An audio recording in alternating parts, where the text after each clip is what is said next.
પાટણ નગરપાલિકાના ઉપપ્રમુખ હિનાબેન શાહની ઓફિસ પાલિકાના ચીફ ઓફિસર હિરલબેન ઠાકરે વહીવટી હુકમ કરીને મુલાકાતી કક્ષ બનાવી દેતા નગરપાલિકાનું રાજકારણ ગરમાયું હતું।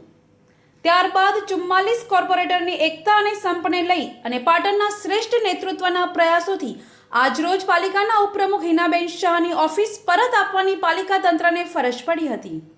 આજરોજ પાટણ નગરપાલિકાના ઉપપ્રમુખ હિનાબેન શાહ, પાલિકા પ્રમુખ હિરલબેન પરમાર, કારોબારી ચેરમેન મુકેશભાઈ પટેલ, ભાજપના સિનિયર કોર્પોરેટર મનોજભાઈ પટેલ, શૈલેષભાઈ પટેલ, નરેશભાઈ દવે, બિપિન પરમાર, બાંધકામના ચેરમેન મહેશભાઈ પટેલ, પાલિકાના દંડક મનોજભાઈ પટેલ સહિતના કોર્પોરેટરની વિશેષ ઉપસ્થિતિમાં પોતાની ઓફિસનો પુનઃ પ્રવેશ પાલિકામાં ભવ્ય આતશબાજી અને હર્ષોલ્લાસપૂર્વક કરવામાં આવ્યો હતો।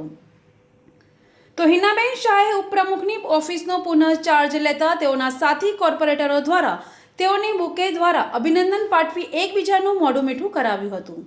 આ બાબતે પાલિકાના ઉપપ્રમુખ હિનાબેન શાહે જણાવ્યું હતું કે તેઓને ઉપપ્રમુખની ઓફિસ પુનઃ પ્રાપ્ત થવા બદલ નારી શક્તિ સંગઠન, એકતા અને નગરપાલિકાના તમામ કોર્પોરેટરની જીત હોવાનું જણાવ્યું હતું।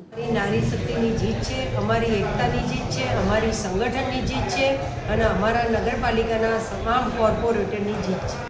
તો પાટણ નગરપાલિકાના સિનિયર કોર્પોરેટર મનોજભાઈ પટેલે જણાવ્યું હતું કે પાટણ નગરપાલિકાના ચીફ ઓફિસર હિરલબેન ઠાકરે પોતાની સત્તાની રૂએ ખોટો હુકમ કરી હિનાબેન શાહની ઓફિસ કિન્નાખોરીથી છીનવી લીધી હતી। તે આજે ભાજપના શ્રેષ્ઠ નેતૃત્વના કારણે પરત આપવાની ફરજ પડી હોવાનું જણાવ્યું હતું। ચીફ ઓફિસરે એમની સત્તાની રૂએ ખોટો ઓર્ડર કર્યો હતો અને જે પ્રમાણે હિનાબેનની ઓફિસ કિન્નાખોરીથી એમને લીધી હતી એ આજે અમારા શ્રેષ્ઠ નેતૃત્વના કારણે આજે પાછી મળી છે।